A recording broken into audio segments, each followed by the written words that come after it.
I'm being as like pure as possible. But I can't remember what I was gonna. You're like trying to consume this book as fast as humanly possible because it's so good. This is non-AI generated. This is the human mind. Okay, Isaac.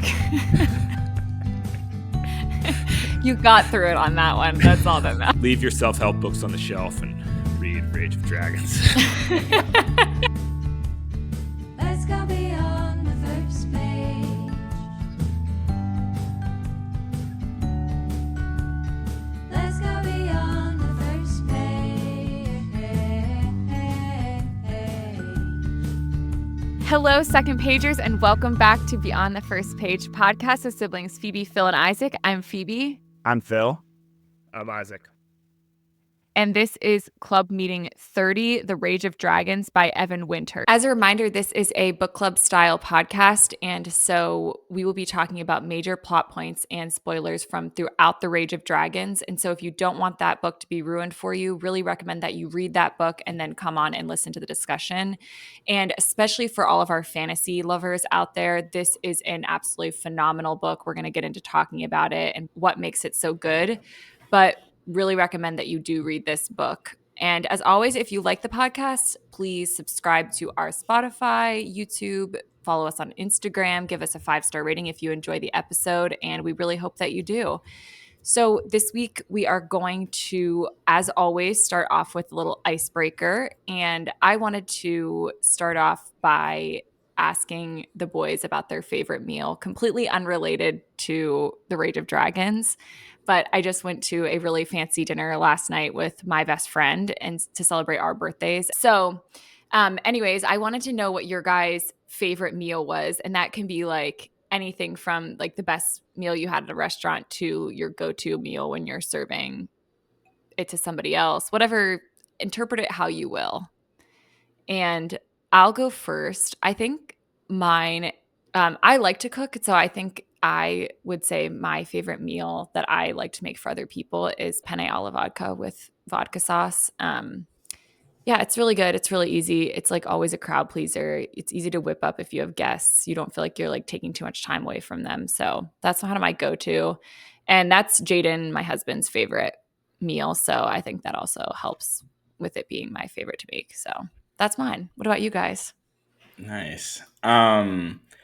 I think I'm gonna go the other way. Like the best meal I've ever had was it was for Martin and I's 3rd year anniversary, and we went to a place in Portland that was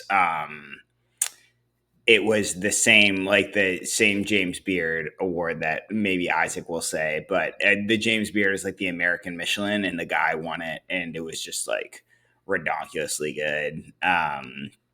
But I think for me, I'm not a huge dessert fan. So when the dessert is like, holy crap, this is so good that I can't stop eating it. Like that's when you know what gets me. Yeah. So. Yeah. What about you, Isaac? So I guess I'll go Phoebe, you did your favorite meal. Phil did best meal ever. I'm going to do the best eating experience I've ever had. It was also a James Beard winning restaurant in OKC called the Gray Sweater. And Phil actually got us, Emily and I, a like gift card to go there. I think we did like the 5-course or 7-course option.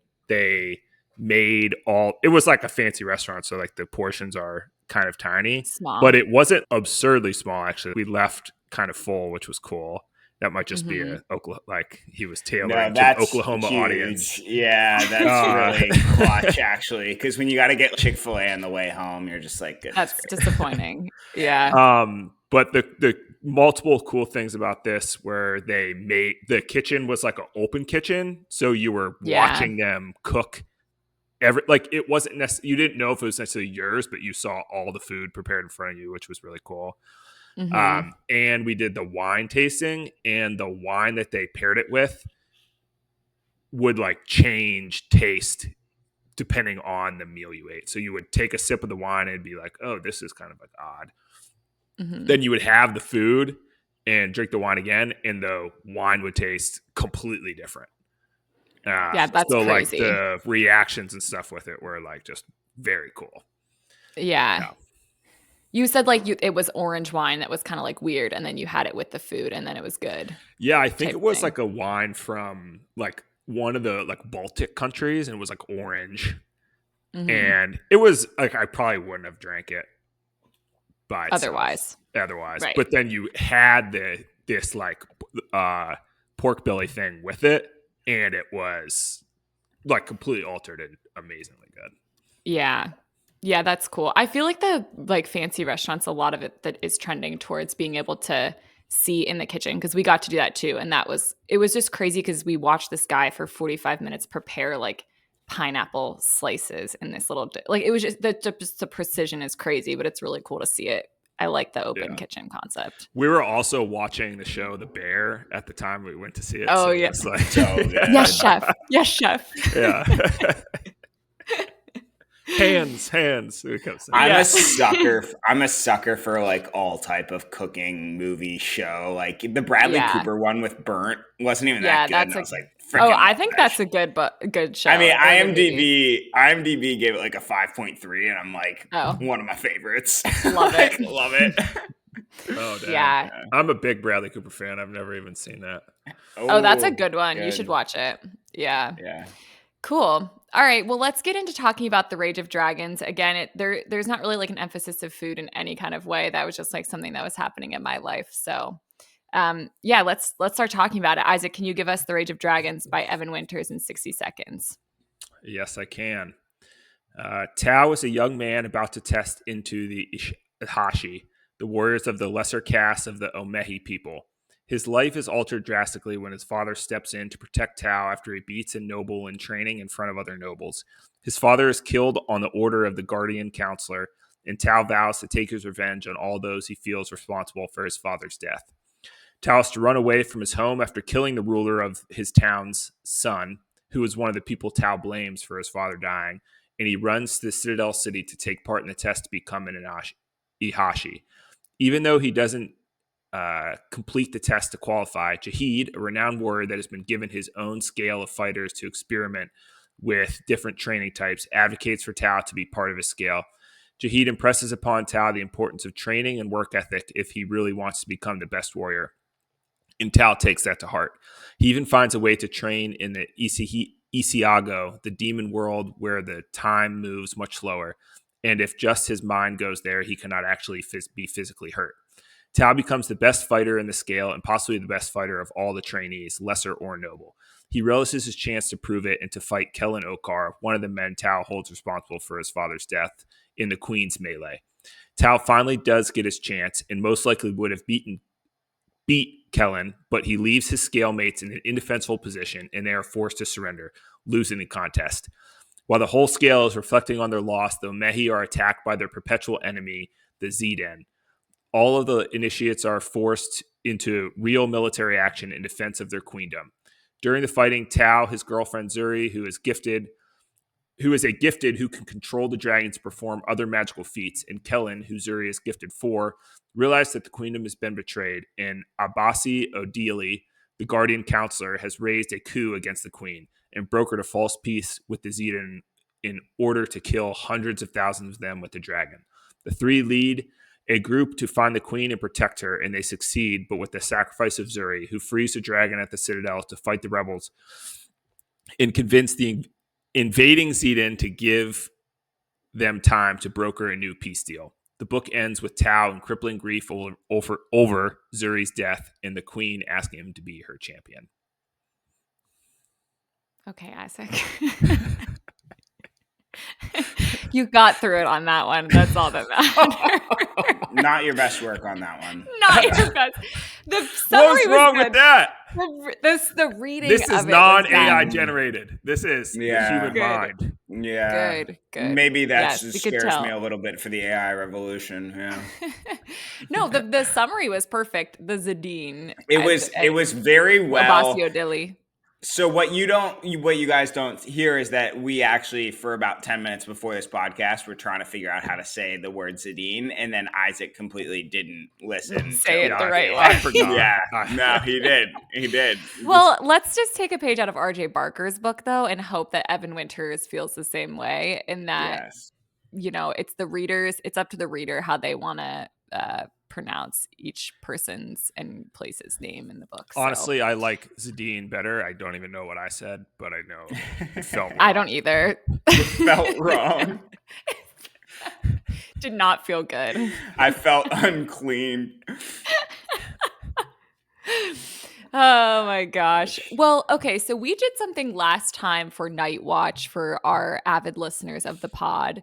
And it was to just go back to the basics of book clubbing in a way, which is to talk about the plot, the characters, and the writing, and really try to jump into what we enjoyed about those three elements, what we didn't enjoy, and try to get after the book in that way, because it feels like if we're only picking, a couple topics to talk about, we're maybe missing some things that we wanted to discuss or just don't end up coming up in the conversation.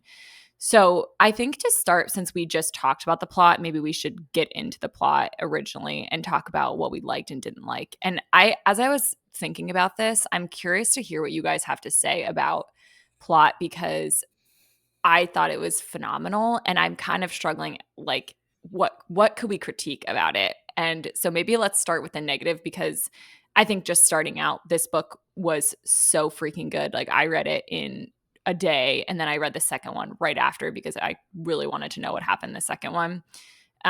So yeah, I'm hoping you guys maybe have a more critique of the plot, because I am struggling to think of one, which is a good thing for sure. But since we're trying to be critical and also positive, let's see what we can come up with.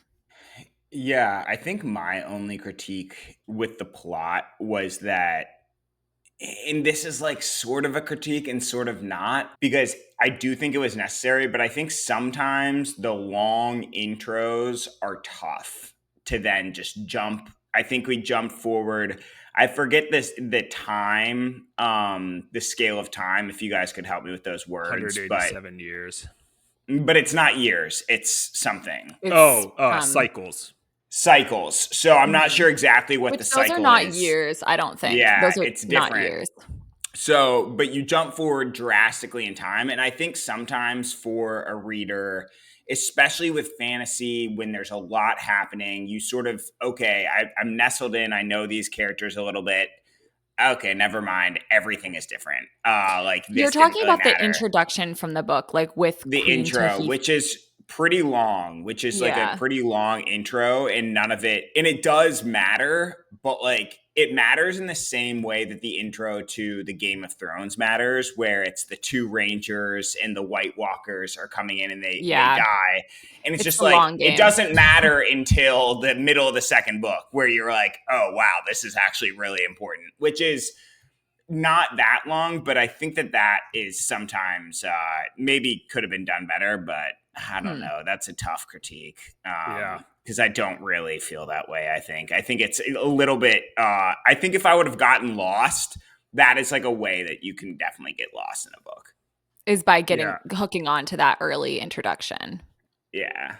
I mean, the good thing though is that it is in the very beginning. That I freaking love this book too. And that was kind of my only like semi-critique. I put it in more of like my thoughts on the writing, but I actually thought that it was, if you're going to do a prologue in fantasy, that is how you do it. Because it's so really early that you're thrown off, but then you finish 2 chapters and you're like, okay, now I know what is going on. Right. Maybe, like, obviously that prologue will, if this is a good book, come into effect at some point, and it does. So I didn't have a problem with it, really.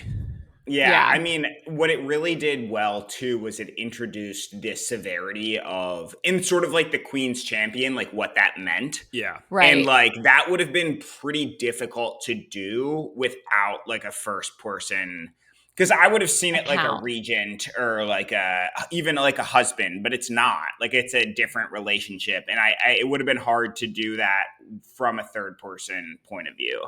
Yeah. I think you get the foreshadowing of the whole hex thing. So when Zuri then like reveals how the control of the dragon works, you're not completely like, where the hell is this coming from? Because like Tao has very little interaction with the dragon, but obviously it's a huge like Part. power source for the story and for the like the Omehi people like as a Right. whole. Yeah, so I actually, the more we're talking about it, the more I'm liking it. Like, Yeah. It's just so good. I know. I was Yeah. curious what you guys thought about her, because this is kind of like the end. Her making him the champion. Like, did we think that was realistic? That would maybe be my thing. But even then, I do think it was realistic. It's just, this is such a classist society that, you know, she's in a very perilous position in the end of like basically in an uprising. And so then is she really going to make someone who's going to be extremely controversial be her champion? But then again, it's like he just defeated a enraged warrior, which means like they're like 4 times the size of a normal man. So like a giant basically. And he's a lesser, which for maybe people who haven't read it in a while, like lessers are supposed to be, they're like not a slave class, but they're a like more lower class, and they're smaller than the nobles. So it's physically harder for them to be stronger and a better fighter. So I guess then it is realistic that she would make him the champion. I don't know. What did you guys think about that? I do see where you're coming from, whereas like, okay, this is a little bit like, is this woman really like that good that she's like, I'm a social justice warrior? Right. But the thing is, what I really like about this, and it continues into the second book, like we don't know anything about this person. The queen. Yeah. Right. And I will give someone who hasn't read the second book, she's maybe the main character, not the main, but like pretty darn close. And that In is the second really book. cool, where like she just becomes so central. But like I think at this point, we don't know. It's not like we knew she was stuck up and we knew she was like this. She's just sort of an unknown, and I think that makes it a little bit believable. Like she's got nothing right now. Like the world is burning around her. She's got to do something drastic, and maybe this is what she does. Yeah, and I think even if that's a unique point, Phil, and I haven't read the second book. I've been holding off to I wanted to immediately, but I've been holding off for this discussion so that I'm being as like pure as possible. But I don't know about this character, but like even just like if we're speaking like realistically, yes, I kind of saw it coming because to me, obviously Tao is the main character, and he just like, you know, ripped apart this army and did all these amazing fighting feats. But also like, yes, this woman's queendom is now in tatters. She, you know, days ago just saw someone who is never supposed to be able to do this stuff absolutely rip apart the best noble trainee ever. The only reason he lost to him is because the fight got stopped at the end and Jaid surrendered for the entire scale.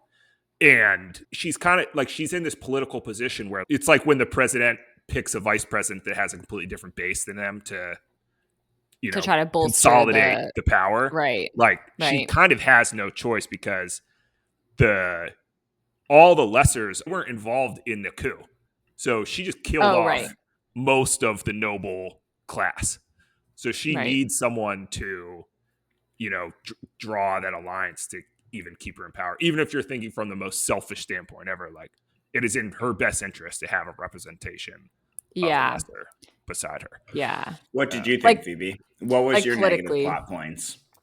No, that was really the thing. I was trying to think of anything, and I was like, is it believable that it'd be unrealistic she would have made him that? But I think both your points are good. Like she was really an unknown. So yes, it's believable from that aspect of the writing kind of. And then also like Isaac thinking about this just like purely politically, is this a good move? And like, the answer is yes. So, and yeah, like reading the second book, obviously then you get an insight more into that. But yeah, I think like the other plot points too that I was thinking about as you guys were talking, because you talked about the fight with Kellen Okar, which I want to talk about, but maybe in a different, like in the character part. But I think for the plot, a huge part of it is the killing of a lot of Tao's relatives. And so then I think that's also creating this very realistic world that you're in, because he has a lot of vendettas. And I think one of you, when we were talking about it before the podcast, said this book is about vengeance a little bit. And yeah, I think those, first of all, any book where people are dying, where you're like the main character, one of the main characters dead, automatically for me, I'm like, this is a better book. As much as you're like, elevation. why Yeah, the frig did they kill off this character? The Zuri character had to die, basically, because I mean, if he's being made the champion, but then you don't want her to die because of the whole love interest, and you want Callan Okar to become the champion because he's in love with the queen and he's trying to like earn his family's name back. I don't know. Just the deaths, I think, were huge as a part of the plot and made it so much better. yeah. I agree. I think the characters were really well done here. I think that the Jabari character was like a hidden dagger, so good. Like such a good character where he's like closest friend and then part of Kellen Okar's like fighting Scale. force, but sort of like used by Okar as like he's not actually good, but he knows he's gonna screw with Tao. And so like Mm-hmm. he's gonna have him in the force. And that's the only time where I think it adds the realistic of this Tao's like revenge because he's so single-minded. He Right. literally night and day, like by definition, is training to kill. That's what he does his whole life. He has no Right. life. He doesn't sleep. He dies every night. And the only time that wavers a little bit is when he's thrown. And that is very With realistic. And I Jabari think being with in the Jabari, because he's last. like, this guy was my friend, also sort of murked his brother, so feel a little bit bad about that. But that's the only time. But I think that like little sort of break in his vendetta is really realistic and it introduces a little bit of necessary dimension to the Tao's character. So Yeah. I just wanted to talk about that specifically, but I think all the characters were great. I think by giving so much of the characters so much personality, like you really knew each of the characters, even the lesser characters. Like one of Tao's buddies is just a jokester, and he's like really not Hadith, that important. Yeah. What is it? yeah, What Hadith, is it? Hadith. Yeah. Like he's not that yeah, important of a character, but you really know him as a character, which is really cool. Like he's developing these lesser characters very well. yeah, So I think it's funny you say that about Jabari though. I forgot about him because I was so engrossed in the story. I was like, we got bigger fish to fry than Jabari. Like I don't care about him anymore. I'm already on to the next thing. But like you said, Phil, I think it did add dimension to Tao in that moment. And also to Callan, because he's not just this like big oaf. You know, he can also right. plot. Like you're getting to see into his brain a little bit. So yeah. What about you, Isaac? What characters? I liked how Tao's strength and weakness was the same. His single-mindedness was also his biggest detriment. Right. He left his friends out to dry multiple times because of this single-mindedness to kill the people involved in his father's death and his Right. unwillingness to learn from that until really the very end when he turns away from Abasi and goes and saves Jafari, who's fighting the With other like Jabari. rebel guys. Yeah. Yeah. Yeah. But that's like the only time he lets his single-minded mission be altered. He is really almost selfish in that way, I would say. Yet still like Yeah. very loving with his friends, and his friends are almost there to like support. So all just like very realistic, I think, interactions. Yeah. But I like that his strength and weaknesses were like one and the same, and then I also like that he was not the assigned leader of the group. Like he wasn't Yeah. That was this Yeah. cool. given, he wasn't this like prophet of the lessers. He was just at the end of the day a world renowned fighter, but not necessarily the assigned leader of his group, which I thought was um, cool and very relatable. Not every single person who is the leader of groups of people is the best at it. But the guy who was the leader was very good at being like, all right, Tao, you're an enraged, or I guess I shouldn't say enraged because that's a term in this thing, but that's you're a thing in this mad, book. like killing madman, like go take 3 people and go kill those people and do it this way. And Tao's like, all right, let's do it. And, so Hideth was like the strategist and really the leader of the group. And Tao was just the main character and obviously very important. But so I thought that part of it was cool. Yeah. I think too, the thing about Tao is with his faults. I thought that was something interesting. You brought up a really good point, Isaac, about his fault, his weakness and his strength are the same.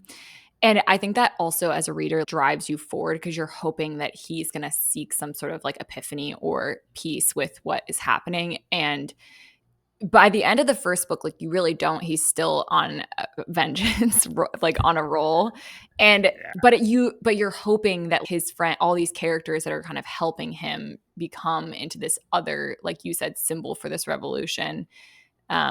It keeps you reading as a reader, in my opinion. You're excited to see what happens next, and you're rooting for this character. So that was very well done. We didn't really mention Zuri, but I thought the love aspect was also very well done. It was like just enough that perfect amount of a love story in a action fantasy book. Yes, yeah. And I was curious to hear your guys' thoughts on that too, because I think men and women probably have a little bit different of expectation going into that. Yeah, I thought the love was, again, as Isaac said, just to reiterate, just a touch, but also made the characters realistic. So.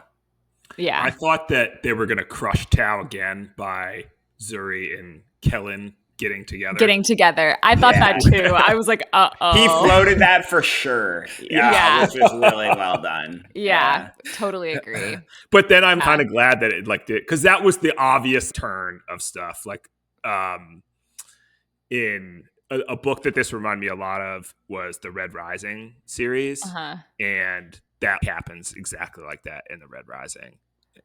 His love interest from school turns and goes and dates his enemy with his enemy. He's like kicking. And I'm like, oh, Zuri's just gonna add fuel to the fire here. Yeah, I know, and that was a good tease because then you're engaging. Like that's something else your brain is engaging about throughout this book. I thought the moment for me that was like, this book is exceptional was, and I was enjoying it throughout, so don't get me wrong, because this kind of happened like later on in the book, but when it switched to Kellen Okar getting defeated by Tao in the battle. So basically, if we didn't do a good enough job of explaining this for context, the lessers, which is this like smaller class that it's lower class, and they are physically smaller than the nobles, have their own fighting school, and then the nobles have their own fighting school. And to compete for battle, they go against each other. And the way that they usually do it is there's more lessers against the nobles, but in this last competition, they're equal, but they can't use like a lot of their magic. So still like unequal because physically they're smaller, but finally Tao gets to meet Kellen Okar and they have this like epic battle where Tao finally is able, because he's faced him before and got kind of like his butt handed to him. And now you're here, but you hear it from Kellen's perspective where he's like, I'm going to take this guy down. And then you hear his inner monologue be like, oh shit, like this is not going the way that I thought it was going. Sort of good. Yeah. And this kind of goes into the writing too, I think a little bit, because you're getting the point of view of Tao basically throughout. But there's momentous times in Tao's life that are being told from outside it, like from the other person's perspective. So I think the same thing happens when he kills Jabari's brother, is it goes to Jabari's brother's perspective, and then he has this interaction with Tao, and that kind of sets Tao on his course because, like as you said, I felt like he, as you aptly put it, he murked him. And so you're getting it from his perspective, and I think I love that about the writing at the point of view change, and that to me, among other things, but that was something I could really pinpoint, made it absolutely phenomenal. I wanted to hear your guys' thought on it, if you had that same experience with like the Kellen Okar moment and just the writing in general, what you thought of it. Yeah, the perspective shift I did not have a problem with. I could take it or leave it. I don't Okay. I think you It made a wasn't great like case actually epiphany. for it. Yeah, I think you made a great case for it, Phoebe. Yeah. Not necessary in my viewpoint. Um, Mhm. the only two necessary viewpoint changes were, in my opinion, were the prologue, which obviously Tao was not there, and the Right. epilogue from the Queen's perspective.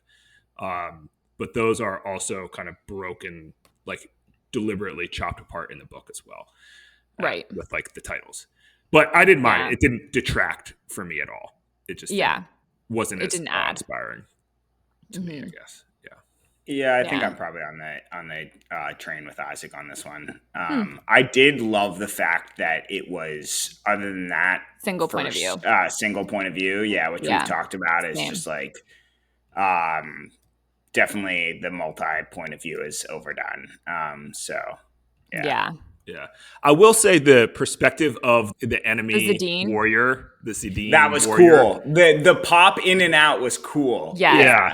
and And that's sort she's of like what Phoebe, large, I and guess. then her describing herself running away because Tao is this like maniac Scary. fighter. Yeah. That was cool. And The I think word you're that looking really, for is berserker. yeah. He's a berserker. Yeah. Yeah. That like really gives the reader. So maybe I did like kind of dig it. I don't know, but that really gave the reader the perspective of like how, because to that point, okay, he beat Kellen. He's been fighting all these practice stuff. He's renowned in this training, but now he is forcing a newly enraged enemy warrior to turn and run against Yeah. his just like normal self. It really puts into perspective how much of berserker he really is. It is. Um, Yeah. so maybe I'm countering my own point, but that was cool. Yeah. It's because it's hard to like recognize that when you're reading it. You're just so engrossed in the story and you're like trying to consume this book as fast as humanly possible because it's so good. But that was just something that like that really I was like, oh shit, like this is really cool that you're getting to hear how his opponents feel about him. Yeah. Yeah, I don't know. That just was cool to me. So, what else about the writing stuck out to you guys? I think that I think you guys have better information for this one, but like the quotes, I do think it got pretty philosophical at points, which I think was nice. Where you could just sit back and reflect. I think the one thing that I wanted to talk about though was like one of the fantasy bugs that gets me is and this was like action books are really hard to write because writing about fighting sucks. Mm-hmm. It's just like he jumped, he kicked him in the face, and he saw like it's just like this is stupid. Like this is not as cool as it is watching in the movie. This book had so much fighting; it was awesome. The entire I don't know how he did it. I have no idea because it's never like that. It's usually like okay, like let's go back to like strategizing and stuff. It was phenomenal. And the book was, I mean, at least half fighting, like so much fighting. Yeah. Someone's going to ask Evan Winter how he did it, but I just was really awestruck by that. Didn't get lost at all. Was like looking for more. Yeah, really cool. Well, and I thought too, the aftermath writing was very good. You're really getting to reflect on the battles, especially at the beginning. Like when he first kills that first woman in the first raid, he helps his dad fight in. Yeah. You get, I wrote that down right away, like very realistic that he would be extremely torn up having killed someone for the first time. A lot of times in fantasy books, they start killing people having never killed anyone, and then they're completely fine and not like mentally messed up. And this really captured that. So I completely agree with you, Phil. Fighting and you were saying more like the describing of the fighting was very good, which I completely just the with. writing, really good. Yeah. And Phil, you mentioned like kind of the quotes in the definitely the middle part of this book is like very like Jahid is such this wise mentor. And we for the listeners we're like planning our future books to read with all you guys, and we're considering a self-help book at one point. But now I'm like, who needs a self-help book? Just read Rage of Dragons. Because there's so good quotes. Like that idea of going into this world, like so I'm a pilot for the Air Force. You chair fly, which is like literally sitting in a chair, closing your eyes, and thinking through exactly how you're doing. And it's a way to get more reps. And that's essentially what he's doing to a drastic psychological scale. But Extent. I was just like, I read that the first time. My man is chair flying. It's very cool. And like I do this all the time. So it was just cool to see that. But some of the quote, and that is part of the self-help. That's like so many self-help books talk about visualization. It's part of, the Miracle Morning. You visualize, and like that's what that is essentially, but in a cool fantasy way. And then Jahid is just like spitting wisdom throughout to Tao about a lot about like goal achievement and like dedication to a cause. Like if this is something you actually want, what the sacrifices are. So some of the quotes, I pulled a lot here. I'll just read a couple of them though. Life is nothing more than moments in time. To achieve greatness, you have to give up those moments. You have to give your life to your goal. And that's when Tao tells him, he's like kind of revealed, hey, I want to get good enough to kill all these guys. And I think a lot of these, these self-help books talk about like, oh yeah, just sacrifice, 3 years and the rest of your life will be free because of it. It's like, well, yeah, but what did I miss out on in those 3 years? 3 years that I will never get back because I was, grinding. Right. And then what do I actually have to show for it? Yeah. A lot of the times, diddly squat. But not to say that you should like be going after your goals, but just something to consider. And I think a lot of Jahid's quotes, sayings to Tao do say that. Even in the one I just read, you have to give it up. You have to give up your life for that goal. And it's like, do you really want to or not? The two others that I really liked, Jahid says, it's never acceptable to be less than you are. And then Zuri says to the last one I'll say, when they meet up for the first time after they realize they're both in the city together, I'd rather live with a thing done poorly than do nothing and always wonder how things could have been. Yeah. Those are the three I liked a lot. And could be applied to a lot of different stuff, but leave your self-help books on the shelf and read Rage of Dragons. I like those quotes. I really live by the last one. I think I kind of fly by the seat of my pants a lot of times, but it serves me sometimes. It sometimes bites you in the butt, but I feel like action is better than inaction. So I agree. I like that quote. Shoot your shot. Yeah. I liked a lot. I kind of want to do like a rapid fire, like things we loved about this book. The scale versus the claw versus like that was their formations. Yeah. I thought that was very cool. Yeah. Loved the military terms. I thought that Evan Winter did a really good job of making it like pretty realistic in this fantasy world. Yeah, I loved and this is something I like because I like the prologue, and maybe you guys realized right away, but I didn't realize, like, it didn't really click for me till the very end of the book that the Omehi people were chased out of wherever they're from by something, and they're here as established refugees almost. And I'm hoping you learn kind of in the books to come what the reason they left their true homeland is, but this then that leads to this perpetual fight in the whole military construct of their society against these other people, because really they're invaders that are just like stuck there because they can't go anywhere else. I think that gives just a really cool dynamic for the whole society, I guess, to even expand more upon the reason behind their military structure. Right. Yeah. What did you think, Phil? Anything else really cool that was like, this is different than fantasy written from a completely European or American lens? Like, I mean, you can tell the Zambian influence in this, and it's just like very cool. Is Evan Winters from Zambia?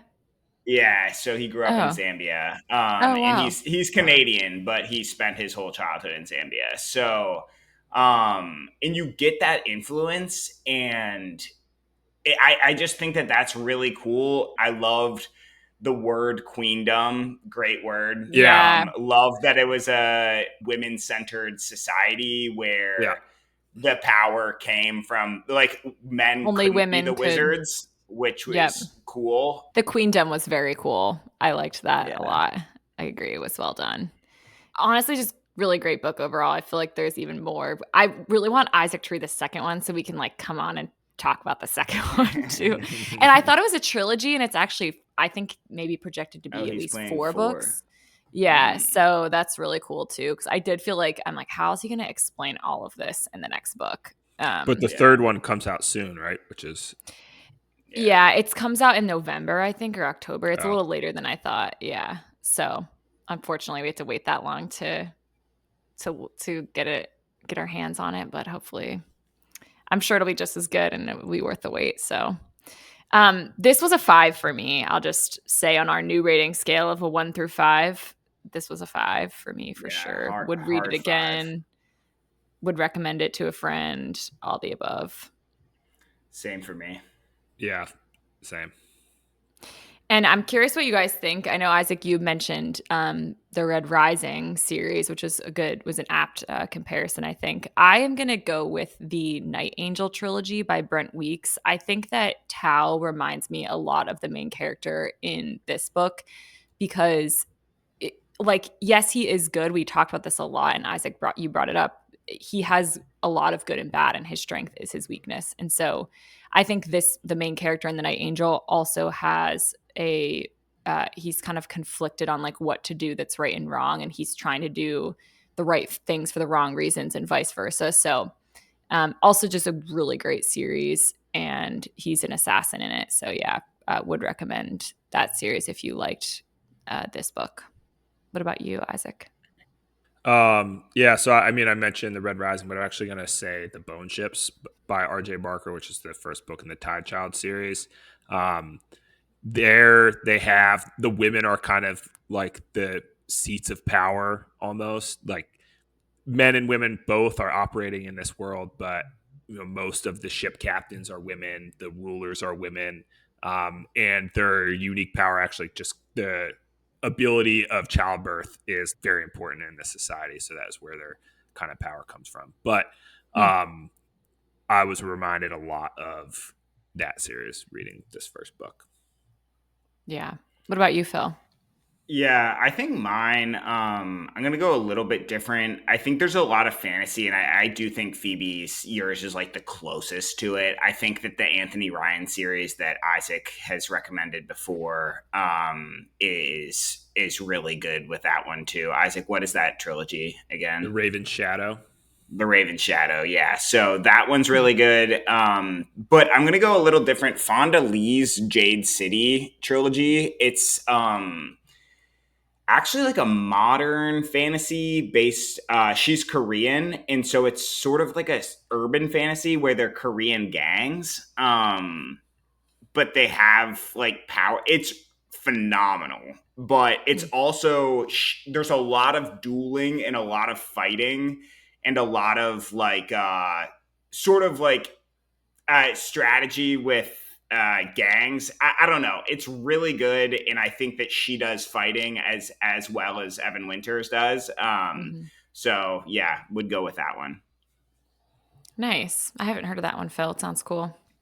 Just Yeah, different. Yeah. yeah. Cool. This was really fun to talk about, guys. I'm glad we are off to a very strong start with I know the last book, Night Watch, we were less than thrilled, but this book was great. So very fun to discuss. I really hope our readers and listeners enjoyed this one and gave it a try. It was worth the read for sure. Next time we are reading The Playground by Richard Powers. So definitely a switch from fantasy. Isaac, do you want to tell us a little about that book before we go? Yes. 12-year-old Evie Bolu sinks to the bottom of a swimming pool in Montreal, strapped to one of the world's first aqualungs. Ina Arotia grows up on a naval base across the Pacific with art as her only home. Two polar opposites and an elite Chicago high school bond over a 3,000-year-old board game. Rafa Young will get lost in literature, while Todd Keene's work will lead to a startling AI breakthrough. They all meet on the history-scarred island of Makita in French Polynesia, whose deposits of phosphorus once helped to feed the world. Now the tiny atoll has been chosen for humanity's next adventure, a plan to send floating autonomous cities out into the open sea. But first, the island's residents must vote to greenlight the project or turn the seasteaders away. Yeah, Richard Powers does a lot of like jumping around. Talk about point of view. You're going to get a lot of point of views in this one, as you can hear from that. I read the overstory by him. That is a behemoth. This book is not that long, but it was very good, worth the read. But yeah, excited to read this one. I think he's a good writer. So hopefully we enjoy it. And if we missed anything in the discussion of The Rage of Dragons, please comment on Spotify or Instagram, wherever you're watching this, and let us know what you thought. Again, there was so much goodness in this book. And yeah, if you had any critiques, I think we kind of came up short on that end. So definitely let us know what you thought in the comments, and we'd be happy to address it in the upcoming episodes. So as always, this is a bi-weekly reminder to call someone that you love, tell them that you love them, tell them about The Rage of Dragons by Evan Winter. Hopefully they'll read it as well, because it's worth the read, like I said, and utilize your library whenever you can. And until we meet again, stay classy, second pagers. We'll see you later. Bye, guys. Bye, guys. Let's go beyond.